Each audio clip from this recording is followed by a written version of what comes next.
आपकी आंखें और आपका ब्रेन दोनों एक साथ काम करते हैं। आपको कुछ भी देख पाने में आइरिस यानी आंख की पुतली इन चीज़ों को इंश्योर करती है कि आपकी आंखों में कितनी रोशनी जानी चाहिए। आंखों में मौजूद लेंस हेल्प करते हैं रोशनी पर फोकस करने में। आपकी आंखों के पीछे रेटिना एक सेंसिटिव सरफेस होता है जो आपको हेल्प करता है कुछ भी देख के कैप्चर करने में, जिसके बाद रेटिना इन इमेजेस को ऑप्टिक नर्व के थ्रू ब्रेन तक भेजता है, जिसके बाद आपका ब्रेन आपको बताता है कि एक्चुअली आपने अभी किस चीज़ को देखा है। क्या आप जानते हैं कि इस पूरी प्रोसेस में कितना समय लगता है? सिर्फ 50 मिलीसेकंड्स। हमारी आंखें हमारे ब्रेन की ऊर्जा का 65% यूज़ करती हैं। सोचिए क्या होगा अगर इस सारी प्रोसेस में कोई कमी आ जाए।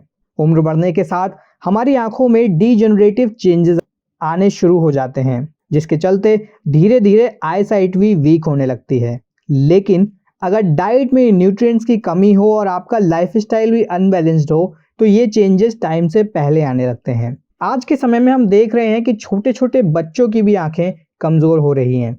उसके अलावा एल्डर लोगों में भी हम देखते हैं धुंधला दिखना, आंखों में ड्राइनेस और लगातार चश्मे के नंबर बढ़ते जाना जैसी समस्याएं। आंखों की समस्या अब इतनी कॉमन हो गई है कि छोटे छोटे बच्चों में भी हम देखते हैं, यानी कि 4 से 5 साल की उम्र के बच्चों के समय से पहले चश्मा लग जाता है, या फिर हाई स्कूल करते बच्चे चश्मा लगाने के आदी हो जाते हैं।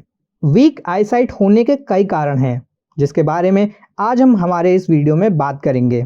साथ ही जानेंगे कि किस तरह आप अपनी आंखों पर लगा चश्मा हटा सकते हैं कुछ डाइटरी फूड्स और आयुर्वेदिक रेमेडीज को अपनाकर।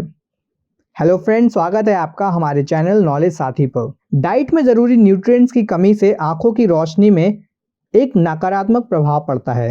Vitamin C, vitamin A, vitamin E, zinc, lutein और जियाजेक्थिन और ओमेगा 3 फैटी एसिड हमारी आंखों को स्वस्थ बनाए रखने में अहम भूमिका निभाते हैं। अगर लंबे समय तक डाइट में इनकी कमी पाई जाती है तो कमज़ोर आईसाइट के अलावा आंखों से जुड़ी और भी बीमारियों की पॉसिबिलिटी बनी रहती है, जैसे कि कैटरेक्ट और मैक्यूलर डीजनरेशन। आइए पहले जानते हैं कि आईसाइट कम होने के अर्ली सिम्टम क्या होते हैं। इन सिम्टम्स में शामिल हैं पढ़ते समय धुंधला दिखाई देना या सही तरह से ना पढ़ पाना, दूर की चीज़ों को देखने में मुश्किल होना, कम रोशनी और रात में धुंधला दिखाई देना, आंखों में दर्द होना, पढ़ते या किसी चीज़ पर फोकस करते समय बार बार सिर दर्द की शिकायत होना, आंखों में सूजन या आंखें लाल होना, आंखों से पानी आना या फिर अंधेरे से एकदम रोशनी में जाने में देखने में परेशानी होना। तो इस तरह के कुछ सिम्टम्स आपको दिखाई देते हैं जब आपकी आंखें कमज़ोर होना शुरू होती हैं। इसके बाद आइए जानते हैं कुछ ऐसे कॉमन कारणों के बारे में जिसके चलते हमारी आईसाइट वीक होती है। इसका एक बड़ा कारण है आंखों में ड्राइनेस या सूखापन आ जाना। लगातार कंप्यूटर पर वर्क करना या फिर लगातार लंबे समय तक मोबाइल चलाना, इसमें आप पलकों को कम झपकाते हैं और धीरे धीरे आपकी आंखें ड्राई होने लगती हैं। जो लोग कम सूरज की रोशनी में जाते हैं उनकी भी आंखें धीरे धीरे कमज़ोर होने लगती हैं। सूरज की रोशनी से हमें विटामिन डी मिलता है जो इम्यून सिस्टम, ब्रेन और आंखों की हेल्थ को बनाए रखने में मदद करता है। महिलाओं में इस समस्या का बड़ा कारण है उनके पीरियड्स का टाइम से पहले ही बंद हो जाना, जिससे महिलाओं की आंखों की रोशनी कमज़ोर होने लगती है समय से पहले ही। अगर आप पानी कम पीते हैं तो इससे भी आपकी आंखें कमज़ोर होने लगती हैं। इसके अलावा देर रात तक रोशनी या अंधेरे में मोबाइल, लैपटॉप, कंप्यूटर को यूज़ करने से भी आंखें कमज़ोर होने लगती हैं। आंखों में किसी तरह की चोट लग जाने से भी आपकी आंखें कमज़ोर होने की संभावना रहती है। इसके अलावा आंखों के लिए ज़रूरी न्यूट्रिएंट्स को ना लेने से भी हमारी आंखें समय से पहले कमज़ोर होने लगती हैं।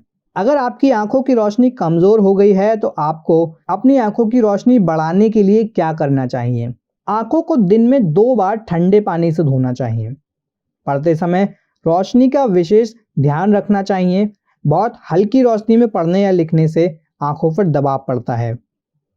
बहुत देर तक लगातार पढ़ने या कंप्यूटर पर काम करने के चलते आंखों पर एक नकारात्मक प्रभाव पड़ता है, इसलिए कुछ देर के समय में आंखों को बंद करके आराम देना चाहिए।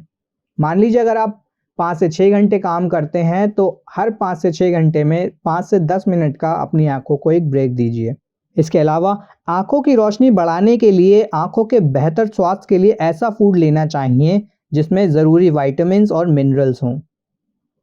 धूल, प्रदूषण और तेज धूप से आंखों को बचाना चाहिए क्योंकि सूरज की यूवी रेज से आंखों में समस्याएं होने की संभावना रहती है। आइए अब जानते हैं कि कैसे आप अपनी डाइट में कुछ वेजिटेबल और न्यूट्रिएंट्स को ऐड करके अपनी लो आईसाइट की समस्या से बच सकते हैं। इसमें हमारी सबसे पहली चीज़ है फिश। मछली में ओमेगा 3 फैटी एसिड होता है जो हमारी आंखों की रोशनी को बढ़ाने का काम करता है। साथ ही अगर आप पहले से चश्मा लगा रहे हैं तो फिश को खाने से आपके चश्मे का नंबर नहीं बढ़ता, और अगर आप चश्मा नहीं लगाते हैं और आगे भी चश्मा नहीं लगाना चाहते हैं तो आप अपनी डाइट में रेगुलर फिश को ऐड ज़रूर करिए।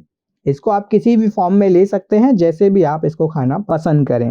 विटामिन सी, विटामिन ए और बीटा कैरोटीन वाले फूड का यूज़ करें, जैसे कि गाजर और सभी खट्टे फल। विटामिन ए के लिए आप गेहूं से बनी चीज़ें या नट्स को ले सकते हैं। हरी पत्तेदार सब्जियां और दालों का सेवन करें। हर सीज़न में आपको कोई ना कोई सब्जी मिल ही जाती है जिसको आपको अपनी डाइट में ज़रूर लेना है। चाहे तो आप किसी भी तरह के साग को अपनी डाइट में ऐड कर सकते हैं क्योंकि इनमें ल्यूटिन और जियाजेंथिन पाए जाते हैं जो आपकी आंखों की कमजोरी को रोकते हैं और मोतियाबिंद होने की संभावना को भी कम करते हैं। शकरकंद यानी स्वीट पोटैटो, इसको भी आप अपनी डाइट में ऐड कर सकते हैं। इसमें बीटा कैरोटीन और विटामिन ए अच्छी मात्रा में पाया जाता है जो आपकी आंखों को हेल्दी बनाए रखने में मदद करता है। नट्स में विटामिन ई अच्छी मात्रा में पाया जाता है जो आंखों को उम्र बढ़ने के साथ स्वस्थ रखता है और होने वाली बीमारियों को भी दूर रखता है। इसलिए आप नट्स का सेवन ज़रूर करें, जैसे कि अखरोट, बादाम, पिस्ता, मूंगफली एक्सेट्रा। इसके अलावा आप ले सकते हैं अंडे। अंडे में ल्यूटिन और विटामिन ए पाया जाता है जो रोशनी कम होने से और रतौंधी होने से बचाता है। इसलिए आप रेगुलरली 2 अंडे और 1 जर्दी को अपनी डाइट में ले सकते हैं। इसके अलावा आप ले सकते हैं राजमा, छोले और लोबिया। इन सभी में अच्छी मात्रा में बायो फ्लेवोनॉइड्स पाए जाते हैं। साथ ही पाया जाता है जिंक और सेलेनियम जो आपकी आंखों के लिए बहुत ही मददगार होता है। डाइटरी प्लान के बाद आइए अब बात करते हैं कुछ घरेलू नुस्खे और आयुर्वेदिक उपचारों की जिनको आप अपनी आंखों की रोशनी बढ़ाने के लिए यूज़ कर सकते हैं। हर सुबह शहद के साथ ताजे आंवले का रस पिएं या फिर रात में सोने से पहले पानी के साथ 1 चम्मच आंवला पाउडर लें। बादाम, सौंफ और मिश्री को बराबर मात्रा में लेके पीस लें। इस मिश्रण का 10 ग्राम हिस्सा 250 मिलीलीटर दूध के साथ रात में सोने से पहले लें। 40 दिन तक लगातार इसका सेवन करें और इसे लेने के 2 घंटे बाद तक पानी ना पिएं। इससे धीरे धीरे आंखों की रोशनी बढ़ने लगती है। नियमित रूप से कच्चे गाजर को सलाद की तरह खाने और रस पीने से आंखों की रोशनी बढ़ने लगती है। इसके अलावा गाजर और आंवला का जूस मिलाकर पीने से भी आंखों की रोशनी बेहतर होने लगती है। सुबह उठने पर अपनी हथेलियों को आपस में रगड़ें। जब हथेलियां गर्म हो जाएं तो उन्हें अपनी आंखों पर रखकर सिकाई करें। इससे भी आपकी आंखों की रोशनी बेहतर होती है। इस अभ्यास को आपको 4 से 5 बार करना चाहिए। पैरों के तलवे पर सरसों के तेल से मालिश करें और सुबह नंगे पैर नियमित रूप से हरी घास पर चलें। 6 से 7 बादाम, 15 किशमिश और 2 अंजीर लेकर रात भर के लिए पानी में भिगो दें। सुबह उठकर खाली पेट इन्हें खाएं। इनमें अच्छी मात्रा में फाइबर और विटामिन होते हैं जो आंखों को स्वस्थ रखते हैं। इन सब के बाद आइए जानते हैं आप कुछ एक्सरसाइजेस के बारे में जिनका अभ्यास आप कर सकते हैं अपनी आंखों को स्वस्थ रखने के लिए। काम करने के दौरान हर 3 से 4 घंटे में अपनी आंखों को कुछ मिनट के लिए बंद कर लीजिए। इस प्रक्रिया को पूरे दिन कंप्यूटर के सामने बैठे होने पर दोहराते रहना चाहिए। ऐसा करने से आपकी आंखों को आराम मिलता है जो कि बहुत ज़रूरी है। अपनी आंख की पुतलियों को दाएं बाएं और ऊपर नीचे करने से आंखों का व्यायाम होता है। अपने अंगूठे को आंखों की सीध में दोनों भौं के बीच रखें और कुछ समय तक आंखों को उसी बिंदु पर टिकाए रहें। दीवार पर आंखों की सीध में किसी बिंदु पर ध्यान केंद्रित करें और इसे कम समय से लेकर धीरे धीरे अधिक समय तक करने का प्रयास करें। सुबह सुबह हरी घास पर चलना चाहिए। इससे भी आंखें हेल्दी होती हैं, खास तौर पर जब घास पर ओस जमी हो। कुछ समय घास पर चलने आंखों से संबंधित परेशानियां दूर होती हैं। इनके अलावा आप कर सकते हैं अनुलोम विलोम। रोजाना 10 से 15 मिनट अनुलोम विलोम करने से आंखों से जुड़ी सभी तरह की परेशानियां दूर होती हैं। साथ ही शीर्षासन भी आंखों से जुड़ी परेशानियों को दूर करने में मददगार आसन होता है। और सर्वांगासन। तो दोस्तों, ये था हमारा एक वीडियो आंखों से जुड़ी समस्याओं के ऊपर। अगर आपको आंखों से जुड़ी किसी भी प्रकार की समस्या है तो आप इन अभ्यासों को अपने आंखों को स्वस्थ बनाए रखने के लिए कर सकते हैं। वीडियो आपको पसंद आया हो तो वीडियो को लाइक और शेयर करें, चैनल को सब्सक्राइब करें और जुड़े रहिए हमारे चैनल नॉलेज साथी के साथ ऐसे ही और भी वीडियोस को पाने के लिए। धन्यवाद।